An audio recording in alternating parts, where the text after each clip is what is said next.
지난 주간에 이어서 오늘도 기억하시는 하나님이라는 제목을 가지고 말씀을 상고하려 합니다.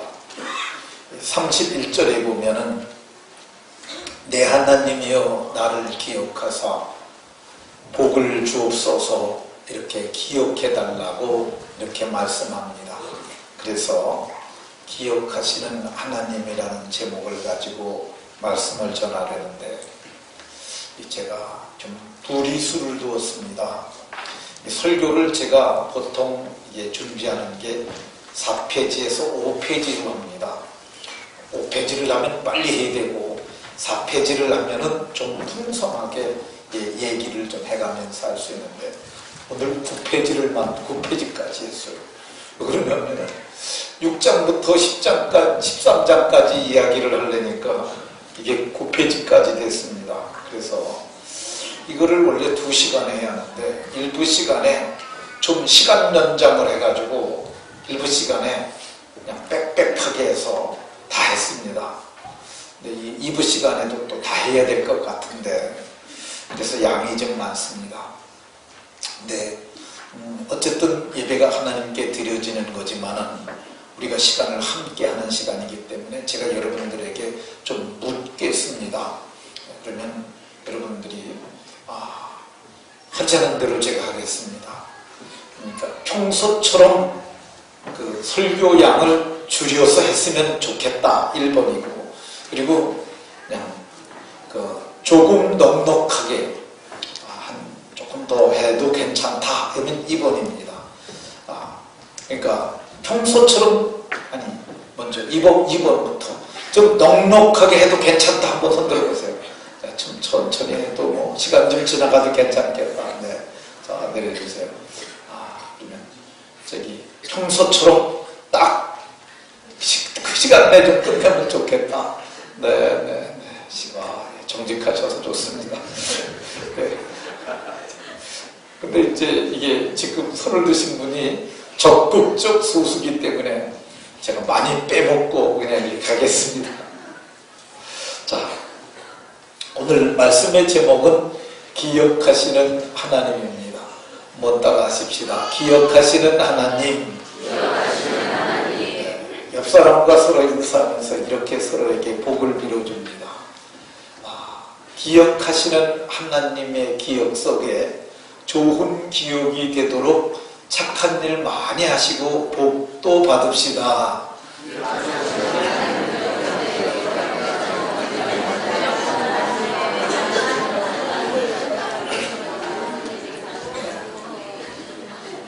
기억하시는 하나님께 좋은 기억이 많이 되게 하셔서 주의 날에 복을 받고 현세에서도 복을 받는 은혜가 있으시기를 예수님 이름으로 축원합니다. 사람에게는 누구나 기억이 있습니다. 기억을 하면 머릿속에 메모리되어 있는 것을 우리는 기억이라고 생각하는데 사실은 기억은 그것만이 아닙니다. 기억은 전인격적으로 기억이 됩니다. 제가 맛있는 음식을 먹었던 기억으로는 제가 시골 교회에서 목회할 때 시찰회라는 게 있어요. 시찰 모임이 있었는데 서울에 있는 홍릉교회에서 모였는데 홍릉교회 장로님이 경영하는 홍릉갈비집 가서 점심을 먹었어요. 제가 그 갈비를 먹는데 어쨌든 목사님들을 오고 그랬으니까 제일 맛있는 걸 냈다는데 제가 그렇게 맛있는 갈비를 먹어본 적이 없어요. 그래서 제가 갈비를 다 먹고 나니까 시골에서 목회할 때 집에 있는 다 먹고 나니까 제 아내가 생각이 나더라고요. 그러니까 얼마나 맛있었는지 지금도 그걸 생각하면 이에서 침샘에서 침이 돋아요. 그건 뭐예요? 맛을 몸이 기억하고 있다는 얘기입니다. 우리 인간들은 모두가 기억을 하는데 그 기억 속에는 좋은 기억도 있고 나쁜 기억도 있어요. 좋은 일 한 사람은 좋은 기억이 많고요. 나쁜 일 한 사람은 나쁜 기억이 많습니다. 그런데 우리의 기억이라는 것이 나 혼자 만들기보다는 환경이나 사람에 의해서 만들어집니다. 나쁜 놈 만나면 내 인생에 나쁜 그림자가 많이 드리워지고 나쁜 기억이 많아요. 근데 좋은 사람 만나게 되면 정말 좋은 기억 많이 가질 수 있습니다. 근데 우리가 이렇게 기억을 하는 이유가 뭐냐? 우리가 하나님의 형상대로 지음받았기 때문입니다.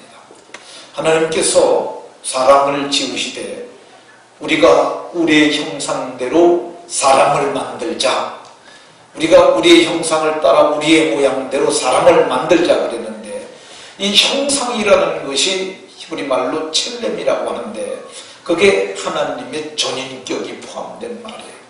의와 진리와 거룩함으로 지으심을 받은 하나님의 사람들을 말합니다. 그러니까 우리가 하나님의 형상대로 지음받았다는 말은 우리의 형상이 하나님이라는 뜻도 돼요.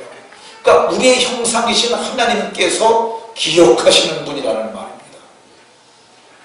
하나님께서는 성경을 보면 그래서 여호와께서 그들의 악을 기억하시고 악도 기억하시고, 여호와께서 명령하신 그 모든 말씀도 영원히 기억하셨으니, 이 성경이 얼마나 많아요.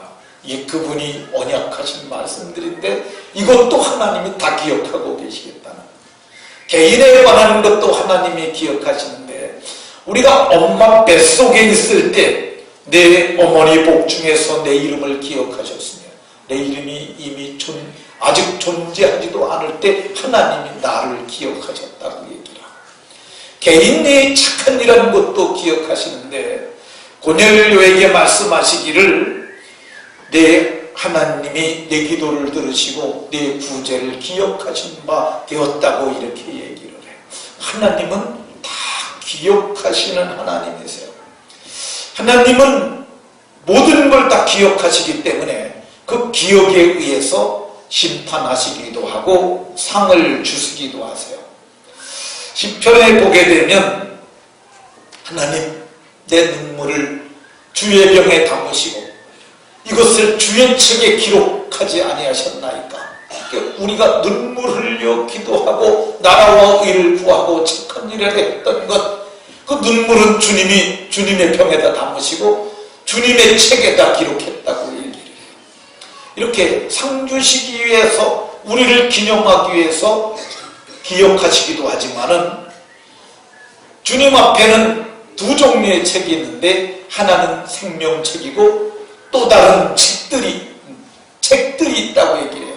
책들이 펴져 있고 또 다른 책이 펴졌으니 이는 생명책이라. 생명책은 단수로 한 권이고요. 그래서 천국의 족보에 우리 이름이 다 기록되어 있고, 그리고 책들은 우리의 행위를 기록한, 사건을 기록한 책들입니다. 다니엘서 7장에 보면 불이 강같이 흘러 그 보좌로부터 나오는데 그를 섬기는 자들은 천천히요 그 앞에 모셔선 자는 만만이며 심판을 베푸는제 책들이 펴 놓였더라. 책에 기록된 대로 근거에 의해서 심판하신다고 얘기를 해요. 근데 그 기억하시는 하나님 앞에 오늘 느헤미야가 하나님 나를 기억하고, 오늘 13장 마지막 절에 그러잖아요. 나를 기억하고 내게 복을 주시옵소서.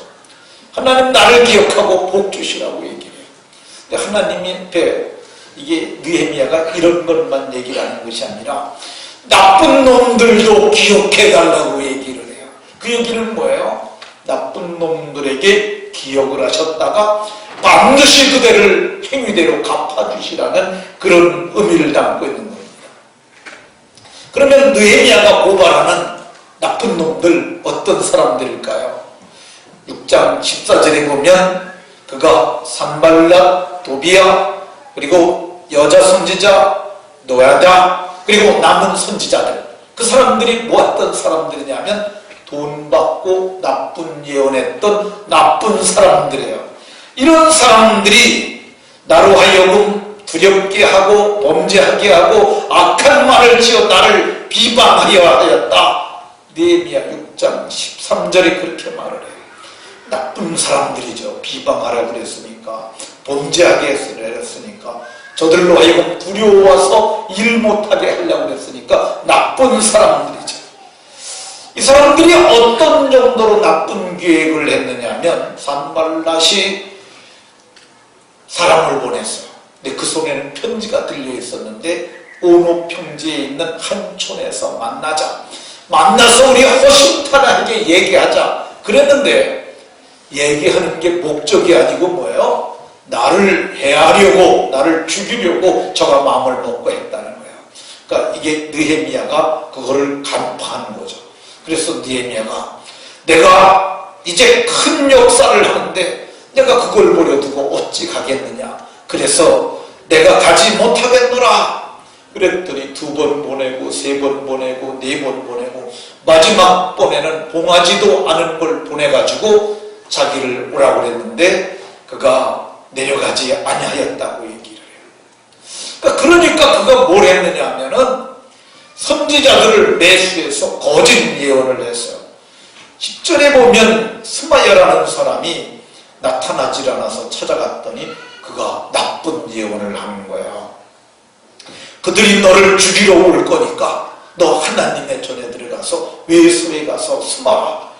그리하지 아니하면 내가 그들에게 죽임을 당할 거다. 너를 반드시 죽일 거다. 여러분 같으면 어떻겠어요?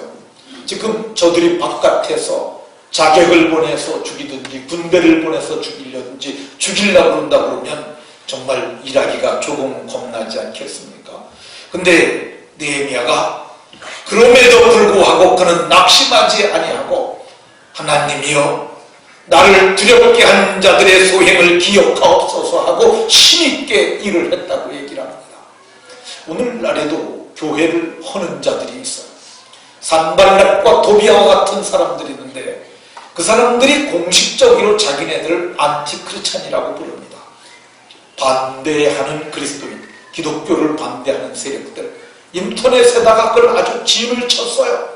그리고 거기 들어가 보게 되면 들어가지 마세요. 들어가게 되면 여러분들이 나쁜 기억으로 여러분의 인생 속에 채워지게 됩니다. 나쁜 것을 온갖 것을 다 지어내서 실제도 있고 가짜도 있는데 그걸 다 갖다 집어넣어 가지고 거기서 기독교인들을 욕을 해요. 하나님께서 저들의 소용을 반드시 기억할 것입니다.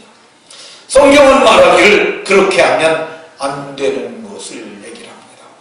두 번째 느헤미야가 저들의 악한 것을 기억해달라고 그랬는데 그 중에 하나가 이방혼입니다. 성경을 읽다가 보면 우리가 잘 납득되지 않는 부분들이 있어요. 하나님께서 어떻게 그런 말씀을 하실까? 그게 뭐냐면 진멸전쟁이라는 것이죠. 그러니까 몽졸이 남기지 않고 죽이는 거야. 남자, 여자, 애들, 짐승에 이르기까지. 잘 납득이 되지 않습니다.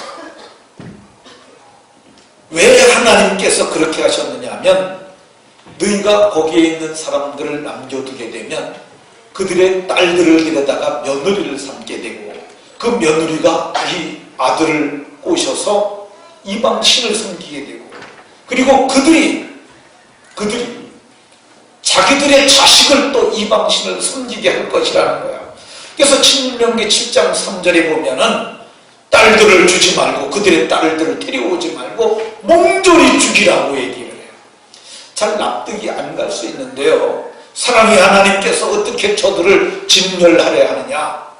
그게 저들이 마귀의 자식들이기 때문에 그렇습니다.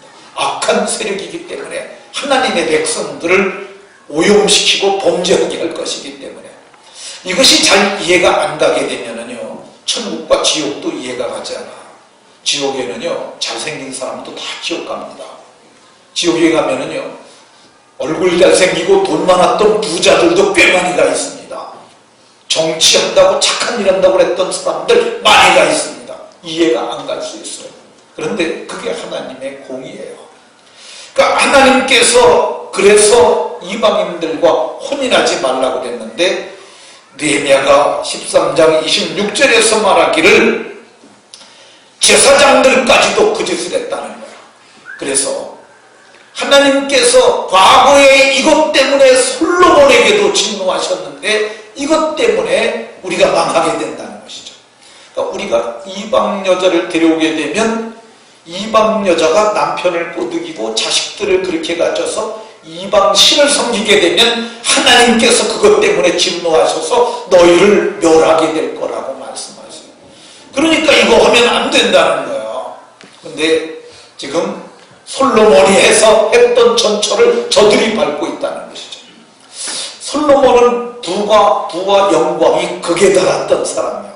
부와 영광이 극하였더라. 돈이 얼마나 많았느냐면 은이 길거리에 있는 돌덩이처럼 흔해했고, 레바논의 백향목은 세계 최고의 건축차지였는데 그게 뽕나무처럼 흔했다고 그럽니다. 그러니까 얼마나 잘 살았어요. 그러니까 세계 열강이 조공을 드리는데 그들이 조공 물목에다가 여자를 끼워서 넣었어요. 그래서 시돈에서도 여자들이 오고, 그리고 암몬에서도 여자들이 오고, 그래서 보면은 그가 이방 여인들을 많이 사랑하게 됐다고 얘기해요. 근데 그 여자들이 절친에 왔을 때 솔로몬이 얼마나 지혜로운 사람인데, 세계에서, 아니 역사 가운데 너와 같은 자의 일어남이 너의 전에도 없겠고 너의 후에도 없으리라 그랬으니까 전무후무한 지혜로운 자를 갖다가 우상을 섬기게 처음부터 했겠습니까? 근데 세월이 지나가면서 처음에는 정말 얌전히 수종들전 그 정말 착한 것 같은 이방 여인들이 10년이 지나고 거기다 애들도 몇 낳고 그러면은 이제 여자들이 힘이 세지기 시작을 합니다. 그러면서 이제 벽에 쏙 송사라고 그러잖아요. 잠자면서 말을 하는 거죠. 옛날에는 임금님 하던 게 요즘은 좀 세월이 지나니까 20, 30년 되니까 나 우리나라에서 아스따라고 했는데 그것 좀 하면 안 될까? 솔로몬이 처음부터 안 된다고 그랬겠습니까? 된다고 그랬겠습니까? 근데 처음에는 안 된다고 그랬는데 세월이 지나면서 하도 그러니까 그러면 네 방에서만 해라. 너 절대 나오면 안 된다. 근데 그 얘기를 듣고 있던 암몬 여자가 누구한테는 해주고 누구한테는 안 해주기야. 나도 좀 해줘. 그래서 암몬의 밀곰이 집집마다 후궁들과 첩첩이, 후궁이 700이고 첩첩이 300이었는데 1000명의 여자들이 죄다 우상단지를 만들어놔서 왕궁이 우상 소굴이 돼버리고 맙니다. 그리고 앞산에 뒷산에, 그래서 예루살렘을 우상덩이로 만들어 놓고 나중에는 여자들이 그러는 거예요. 나하고 같이 아스타로 신전점 가자. 처음에는 안 간다고 그랬겠죠. 그런데 거기까지 들어가니까 하나님이 2번이나 그에게 나타나서 너 그리하지 말라. 너 그리하지 말라. 그랬음에도 불구하고 그 짓을 해서 그 아들 때에 나라가 분열이 되고, 그것도 하나님께서 말씀하시기를, 성경에는 이렇게 나와 있어요. 성경에는 이제 그가 명령을 지키지 아니하였으므로 그 아들 때에 나라를 나누리라 그랬는데, 그게 직역을 하면은 너를 내가 소행을 보면 너를 쳐 죽이고 싶지만은 네 애비 다윗 때문에 내가 네 때는 내가 벌을 내리지 아니하고 네 다음 때에 아들 때에 내가 너를 벌하리라, 이렇게 말씀하죠. 근데 이것을 지금 제사장들이 그 일을 하는 거예요. 레위 사람의 언약을 어겼고 그들이 하나님 앞에 범죄했는데 하나님 이들의 소행을 기억하시고 내가 저들을 내쫓아버리고 이걸 금했는데 이것도 하나님이 기억해달라고 말하고 있습니다. 성결하게 한 것을 하나님이 기억하고 악을 행한 것도 기억하는데 모두가 성결케 하심으로 하나님이 복 주시기 위하여 기억하는 복이 모두에게 있으시기를 예수님 이름으로 축원합니다. 자, 두 번째 우리가 크게 살펴볼 것, 느헤미야가 기억하신 하나님 앞에 기억하고 복을 주시옵소서. 오늘 마지막 절에 그러잖아요. 나를 기억하사 복 주시옵소서 했는데 뭘 했는데 복을 달라고 할까? 첫 번째로 그가 하나님 앞에 착한 일 한 게 뭐냐면 성벽 재건을 위해서, 예루살렘 성의 재건을 위하여 헌신하게 하고 제물을 드리게 한 일입니다. 이 6장 15절에 보면 성벽의 역사가 52일 만에 마친다고 얘기를 해요. 근데 52일이라는 것이 기적의 숫자입니다. 어떻게 52일 만에 이 140여 년 동안 무너져서 손도 못 댔던 걸 그걸 이롭게 했습니까? 어마어마한 일이야. 근데 그 일을 위해서 느헤미야가 그 성에 있는 모든 사람들을 다 불러일으켰어요. 7장 7절 이하에 그들이 나오는데 바로스의 자손이 2170명이에요. 스바다의 자손이 370명이에요. 아라 자손이 650명이에요.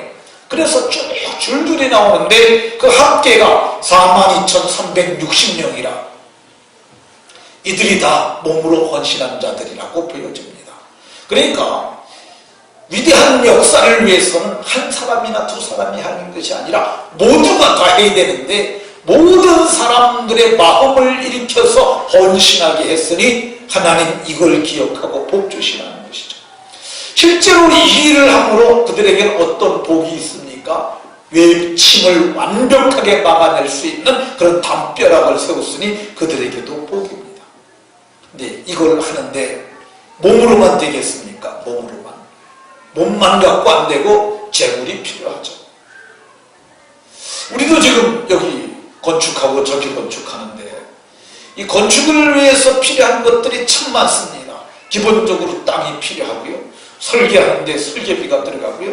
그리고 또 뭐가 필요하냐면 콘크리트라는 것이 필요해요. 콘크리트 레미콘이 필요하고 그리고 요즘은 유로폼이라고 부르는데 이 거푸집이라고 이 콘크리트를 넣기 위해서 하는 집인데 그거 빌려오는 비용이 요 옆에 것만 하는데도 한 4천만 원 들어갑니다. 거기다가 철근이 100여 톤 들어가게 되면 톤당 요즘 한 6천만 원, 60만 원 가니까 한 6천만 원. 그리고 레미콘이 또 거진 뭐 그 정도 이상. 그러니까 이게 돈이 들어가는 거죠. 근데 마찬가지로 성벽을 건축하는데도 돈이 안 들겠습니까? 다 돈 들어가는 거죠. 성벽 짓는데. 예, 분짝을 만드는데도 돈이 들어가고 돌적이를 만드는데도 들어가고 장식을 만드는데도 돈이 들어가고 예, 그 모든 것이 다 경비인데 그가 총독, 느헤미야는 총독이에요. 그래서 금 1000드라크마 뭐 다른 것 따지지 말고 금만 1000드라크마를 냈고 그리고 족장들이 다 걷어갖고 낸 것이 금 2만 드라크마 백성이 금 2만 드라크마 그러니까 그는 백성이 낸 것에 20분의 1 정도를 냈죠. 2만 드라크마 정도면 얼마냐면 금으로 따지면은 168kg 금 1kg가 약 6천만 원 가니까 그들이 드린 것이 약 200억 정도 되는데 이 백성이 드린 것이 약 100억 근데 그 중에서 자기가 20분의 1을 분담을 했습니다. 근데 저도 이렇게 계산을 해보니까 우리가 엘리사의 집을 짓는데 그 필요한 것에 제가 20분의 1을 조금 더 낸 것으로 이렇게 보여지더라고요. 근데 이렇게 드리게 한 것 이거를 기억하고 복 주시라는 거예요. 우리가 이게 재물을 내는 것은 참으로 부담스러운 일이에요. 근데 재물을 내지 않고는 역사는 절대 이루어지지 않습니다. 대가를 치러야 얻는 거지. 대학교 들어가서 졸업하기까지 얼마나 돈이 들어갑니까? 그냥 내비를 들고 고적이에요. 그들을 갖다 인재를 만들려면 투자를 해야 되지 않습니까? 값을 치러야 얻는 거야. 근데 저들로 하여금 값을 치르고 큰 성을 얻게 했어요. 우리도 마찬가지입니다. 우리가 대가를 치르고 지금 엘리사의 집이 거진 완공되고 제2비전센터가 거의 이제 시작을 해서 중간점도 가고 있지 않습니까? 근데 이 일을 한 사람들이 이걸 누리는 거야. 당대에 그 일을 하고 그 복을 누리고 그 후대가 복을 누리는 거죠. 그러니까 이 일을 했으니 하나님 내게 복 주옵소서 그랬는데 이 일에 참여하고 헌신한 여러분들에게도 하나님께서 복 주시는 은혜가 있으시길 예수님의 이름으로 축원합니다. 자, 느헤미야가 뭘 했길래 복을 달라고 얘기할까? 하나님 나를 기억하고 복 주시라고 그랬는데 8장에 보게 되면 그가 수문학 광장으로 성벽 공사가 끝난 그들을 다 모이라고 얘기를 합니다. 그래서 거기서 이제 강단을 하나 만들어 놓고 에스라를 오라고 그래갖고 거기서 집회를 시해요. 이건 정말 대단한 일이라고 생각이 들어요. 이스라엘 역사상 이스라엘이 식민 통치를 받지 않고 지네들 나름대로 주권 국가를 이뤘을 때도 이걸 못했어요. 그런데 지금 느헤미야가 바벨론 포로에서 들어온 몇만 명 있는 그들을 불러놓고 다 모이라고 얘기를 합니다. 근데 백성들이 다 모였어요. 그래서 거기서 집회를 했는데 그들이 은혜 받고 새 힘을 살도록 그 일을 했어요. 이게 굉장히 큰 겁니다. 이거를 오늘날 용어로 얘기하면 심령 대부흥회를 한 거죠.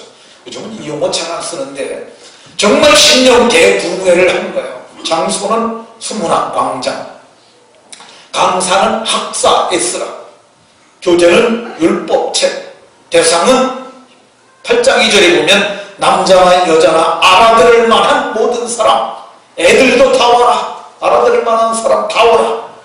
그리고 시간은 새벽부터 정오까지.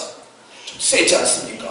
우리는 보통 1시간 집회하는데 요즘 사람들은 시간 딱 재갖고 12시 넘어가게 되면 주일 낮예배 드리다가도 초조해지기 시작해요. 근데 초조해봐야 나가서 별로 할 일도 없는데 근데 사람들 그래요. 근데 이 사람들은 새벽부터 정오까지 아마도 중간에 참참히 쉬는 시간이 있었을 것 같은데 그들이 그렇게 모여서 집회를 했는데 그들이 하나님의 말씀을 읽을 적에 자기에서 모두 일어났다고 얘기를 해요. 이 5절에 보게 되면 그들 목전에서 책을 펴니 책을 펼 때 모든 백성이 일어서니라. 그래서 하나님의 말씀을 전하는데 저들이 말씀을 깨닫는 거예요. 그리고 그들이 깨달은 말씀을 깨닫고 자기들의 가슴을 치면서 그들이 다 우는지라. 얼마나 위대한 역사였으면 이런 일이 나겠습니까? 그러니까 저들이 하나님의 말씀을 듣고 9절에 보면 백성의 율법의 말씀을 듣고 다 우는지라. 이게 심령의 부흥이죠. 진짜 부흥은 가슴속에서부터 시작되는데 하나님의 나라가 확장이 되는 시작점이 바로 마음입니다. 근데 저들이 마음이 뜨거워지고 마음이 새로워지고 마음이 감격이 되고 너무나 은혜가 크게 느껴져서 저들이 은혜를 깨닫고 다 울었다고 얘기를 합니다. 그 우는 백성들을 보고 느헤미야가 위로합니다. 여호와를 인하여 기뻐하는 것이 너희의 힘이라. 저는 이 말씀이 참 너무 좋아요. 여호와를 인하여 기뻐하는 것이 너희의 힘이라. 여호와를 인하여 기뻐하는 것이 나의 힘이고 여러분의 힘인 줄로 믿으시기 바랍니다. 이걸 깨닫게 했어요. 이걸 깨달으니까 저들이 큰 은혜를 받아서 행복하게 인생을 살아갈 수 있는 담력을 얻게 했으니까 하나님 나를 기억하시고 나를 복주옵소서. 이 은혜 받은 백성들에게도 기억하시고 복을 주시라고 말했는데 여러분들도 교회에서 집회한다 그러면 좀 열심히들 모이시기 바랍니다. 아멘입니까? 네, 여기만 아멘 하시고 위치 4층은 전혀 아멘을 안 하시는데 아멘하고 좀 오십시오. 다음 주 주일 저녁에는 박종호 콘서트 합니다. 그런 양반들을 사실은 참 보기 힘든 분이에요. 20, 30년 전만 하더라도 이런 교회에 올 수 없는 분인데 우리가 이번에 그분을 초청했는데 그분은 정말 1000만 명 중에 1명 있을까 말까 한 대단한 복음성가 같습니다. 정말입니다. 그런 사람들의 그런 그 찬양을 듣게 되면 제가 생각하겠는데 지성으로부터 시작해서 감성에 이르기까지 그래서 놀라운 은혜와 감격에 젖을 수 있는 인생에서 큰 감동 가운데 들어갈 수 있는 기회라고 생각합니다. 찬양국이 주관하는데 여러분들을 모시고요. 또 여러분들이 다른 분들도 데리고 오셔서 무료입니다. 무료. 그래서 하셔서 함께 은혜 받았으면 좋겠습니다. 또 우리가 12월 초에는 우리가 전도국이 주관하는 전도 축제 하는데 재미나게 말씀을 전하는 장경동 목사님도 오십니다. 근데 우리가 3일 동안 집회를 하는데 보면은 오시는 분들만 오세요. 그래서 보면 새벽에는 보통 요새 새벽에 출석 인원이 한 40명 되는데 집회할 적에는 6, 70명. 그리고 집회할 때 보게 되면 오전 집회할 적에는 한 60명.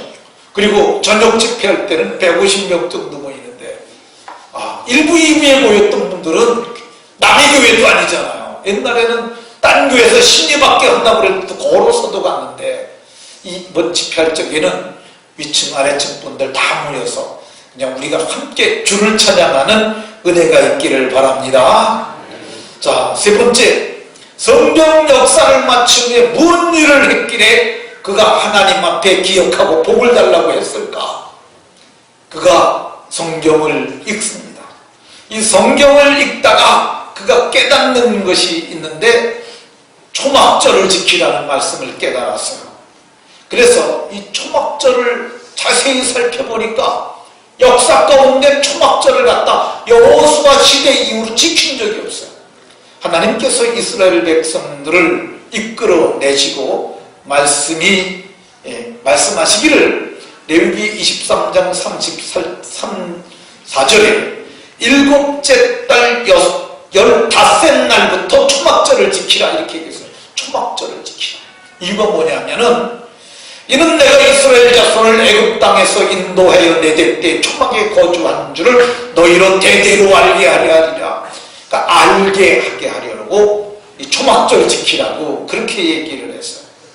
근데 성경을 보니까 이 느헤미야 8장 17절에 눈의 아들 여호수아 때부터 그날까지, 그러니까 광야 시대에만 초막절을 지킨 거야. 아니 초막절을 지킬 수밖에 없었던 게 지네들이 집이 없으니까 그냥 초막에서 산 거죠.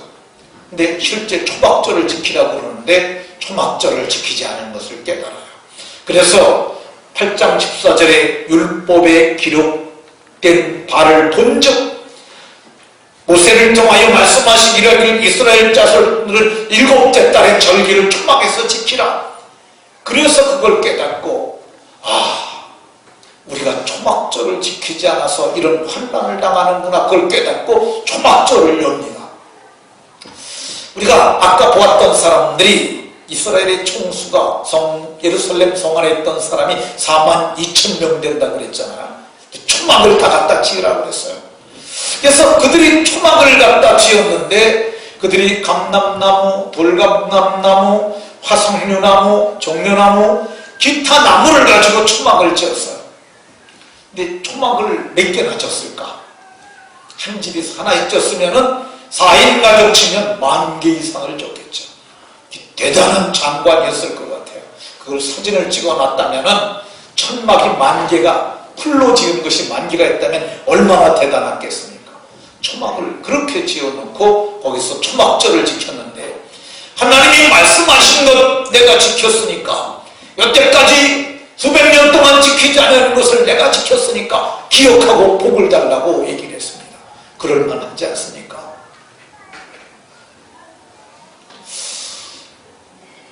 느헤미야가 왜 복을 달라고 그랬을까? 초막절을 지키되 아주 성대하게 지켰으니까 하나님 내게 복을 달라고 그랬어요.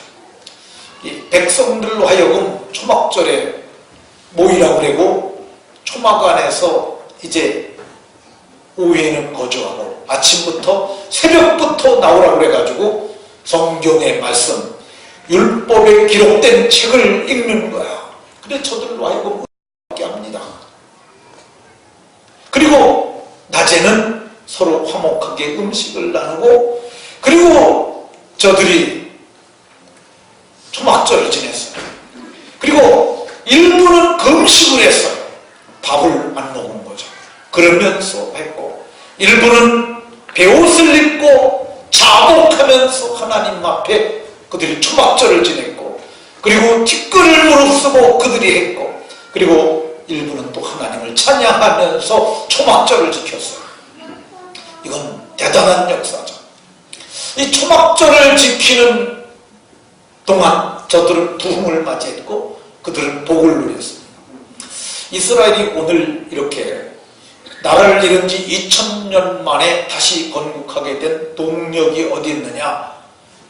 그들의 많은 사람들은 초막절이 있다고 얘기를 해요. 이 초막절이 뭐냐면 추수를 다 한 다음에 일이 다 없잖아요. 그러니까 거기다가 들판에다가 풀로 집을 짓고 하는 거예요. 요즘은 이스라엘 사람들이 어떻게 초막절을 지키냐면 주차장에다 초막을 짓는데요. 그리고 또 공터에다가 공원에다가 초막을 짓고 그렇게 지킨다고 합니다. 근데 그게 무슨 의미가 있느냐 이럴 수 있는데 그게 굉장한 의미가 있대요. 왜 그러냐면 요즘들은 다 방마다 따로따로 딴 방도 쓰지 않습니까? 아들 딴 방 하나 주고 딸 방 하나 따로 주고 뭐 거의 그렇고 엄마 아빠도 따로 경우에 따라서 집이 많은 집은 남편도 따로 아내도 따로 잡니다. 근데 이게 따로 자게 되면은 공동체 의식이 잘 안 생겨요. 근데 이 초막을 지어놓고 그 안에 들어가서 일주일 동안은 딴 데 가는 거 아니에요. 여행 같은 거 가면 안 되고 거기서만 있어야 되는 거예요. 그러면 아들, 딸하고 그 초막 안에서 자면은 많은 생각들이 가지 않겠습니까? 예, 보면은 이제 저들이 금식도 하고 그랬다는데 금식을 하게 되면 몸이 좀 느슨해지고요. 그리고 기억은 총명해지고요. 그리고 마음은 새로워져요. 그리고 기억을 이렇게 금식을 하게 되면 좀 이게 이 긴장감이 흘러지면서 이게 화해 모드가 형성이 됩니다. 근데 금식하고 저녁에 누웠어요. 옆에는 마누라가 있고 이쪽에는 딸이 있고 이쪽에는 아들이 있어요. 누워있는데 금식하면 또 잠도 잘 안 와요. 그럼 말똥말똥하고 있다가 아내의 손을 잡으면서 여보 내가 옛날에 당신을 마음 아프게 한 일이 생각났는데 미안해 하고 그러면은 그게 화해가 이루어지겠어요? 안 이루어지겠어요? 아니 갈 데도 없으니까 넷이서 거기서 너댓 명이 있으니까 그러면 아내가 당신 그걸 지금까지 기억하고 있어요. 그때는 섭섭했지만 다 잊었어요. 그리고 당신이 그걸 이렇게 말해주니까 너무너무 고마워요. 가정 회복이 이루어지지 않습니까? 아들에게도 손을 잡고 아들아 내가 너를 잘 키워있어야 했는데 잘 가르치지 못해서 미안하다. 아니요. 아버지께서 바빠서 그러셨잖아요. 그러면서 아빠가 그래도 신앙의 모범을 보여주셔서 내가 믿음의 사람이 됐잖아요. 그러면서 거기서 가정 회복이 일어나는 거예요. 이 초막절을 갖다가 아주 성대하게 지켜서 그걸 계속할 수 있도록 이 일을 했는데 오늘 느헤미야가 말하기를 이걸 기억해달라고 이렇게 말하고 있습니다. 기억해줄만 하지 않습니까? 여러분들도 이렇게 하나님이 기억하실 만한 일들을 하셔서 복을 받으시길 예수의 이름으로 축원합니다. 9가지까지 있는데 지금 요거만 한 가지만 더 말하고 마치도록 하겠습니다. 그리고 이제 그가 이스라엘 지도자들을 다 불러 뽑습니다. 그러면서 우리가 맹세를 한번 하자. 우리가 지금까지 잘못했던 것을 다시는 하지 않겠다고 우리 자식들에게도 그런 전철을 밟지 않게 하겠다고 맹세를 하자. 그리고서 그냥 말로만 맹세하는 것 아니고 그 맹세문을 씁니다. 그리고 거기다 성명을 내요. 성경을 보게 되면 9장 38절에 언약을 세워 기록하고 우리 방백들과 레위 사람들과 제사장들이 다 인봉하니라. 인봉이라는 말은 도장을 찍어서 그리고 이름 쓴 자들을 갖다 다 거기다가 봉투에 넣어서 봉했다는 거예요. 근데 이름 쓴 자들이 이름이 나오지 않습니까? 그 인봉한 자들은 10장 1절에 보면 하가랴의 아들 총독 느헤미야와 시드기야와 스라야와 아사랴와 예레미야와 27절에도 보면 끝까지 계속 그 사람들의 명단이 나옵니다. 이거 대단한 사건이에요. 그냥 우리 이렇게 합시다 이거로 끝나지 않고 맹세하자. 그래서 저들로 하여금 맹세를 지키고 그리고 기록을 하고 그리고 거기다 자기 서명 날인을 하고 그리고 도장을 찍어서 봉했어요. 오늘날로 얘기하면 이걸 타임캡슐이라고 얘기를 합니다. 우리가 하나님 앞에서 믿음으로 살기로 뜻을 정했으니 우리 다 여기다 서명을 합시다. 이렇게 서명을 다 하고 그걸 해가지고 마지막으로 교회 직인 딱 찍어서 봉인을 하고 물도 들어가지 않고 공기도 들어가지 않게 밀봉을 하고 교회 마당 한가운데 포크레인을 파고 거기다 묶고 방해록에다가 30년 뒤에 이거를 패서 그걸 갖다 확인하고 기념하도록 하라. 후손들에게 그렇게 놓게 되면 우리가 믿음으로 조금 더 살지 않겠습니까? 그냥 말로만 그냥 이렇게 하는 것이 아니라 자기가 이름 직접 서명 날인하고 그리고 그걸 갖다가 인봉을 하고 모든 사람 지켜보는 가운데서 이걸 했어요. 우리 교회도 이걸 한번 할 필요가 있다는 생각이 듭니다. 그게 뭐 성경에 있냐 그러면은 전 이걸 얘기를 할 거예요. 봐봐라 여기 성경에 느헤미야가 도장 찍고 이름 쓰고 다 인봉했지 않느냐. 그러면서 우리도 한번 하면 어떻겠느냐 이렇게 말하고 싶어요. 한 가지만 더 간단히 시간이 아직 조금 있으니까 더 말하도록 하겠습니다. 느헤미야가 하나님 앞에 기억해달라고 한 게 뭐냐? 그게 첫열매와 안식입니다. 첫열매와 안식. 첫열매 11조 그리고 안식. 이 느헤미야가 발견한 이스라엘의 몰락의 원인 중에 하나가 제사제도의 붕괴예요. 성전이 있어야 거기서 하나님 앞에 제대로 예비하고 그리고 그들이 믿음으로 살아갈 수 있는데 그걸 잘못한 거야. 그래서 왜 잘못했나 봤더니 11조를 드리지 않아서 그런 거야. 그래서 이 토지소산의 첫열매와 11조를 37절에 보면 11조를 레위 사람들에게 주리라 하였더니 그래서 레위 사람들이 11조를 받아서 성전 곳간에 그걸 드렸다고 얘기를 해요. 그리고 이제 성전에서 일할 사람들을 세워서 성전 제도를 세워놓는 거예요. 이거를 느헤미야가 했습니다. 제사 제도가 붕괴된 것을 그걸 회복시켰으니까 기억하시고 복 주실만 하지 않습니까? 그런데 그것이 해놓고 그가 느헤미야가 아닥사스다 왕에게로 돌아갔다가 다시 돌아와 보니까 성전을 지키던 자들이 다 도망가 버렸어요. 이 느헤미야 13장 10절에 자기 밭으로 다 도망했다고 그래요. 왜 밭으로 도망갔겠어요? 먹을 게 없으니까. 제사장들에게 11조를 줘야 그걸 먹고 사는데 그래야 그걸 하는데 자식은 배고프다고 달라고 그러는데 성전에서 가져오는 게 없어요. 나눌 게 없으니까 그걸 그렇게 하는 거예요. 오늘날에도 우리 교회는 교역자가 몇 사람이 있습니다. 교역자들이 여러분들이 드린 헌금을 가지고 생활비를 이렇게 나눠서 줍니다. 그래야만 저들도 생활을 하지 않습니까? 근데 그게 다 뭐냐? 여러분들이 든 11조와 감사예물 기타의 선물입니다. 근데 이게 없게 되게 되면 먹고 살기 위해서 나가는 거죠. 택시 운전하는 목사님들이 인천의 택시 운전수 중에 목사님이 절반이라고 그러는데 참 이건 끔찍한 일이죠. 교회가 잘 안 되니까 그런 일이라는데. 근데 느헤미야가 와서 보니까 저들이 먹을 것이 없어서 다 끌려가는 거예요. 그래서 느헤미야가 13장 12절을 같이 한번 읽어보겠습니다. 13장 12절 시작.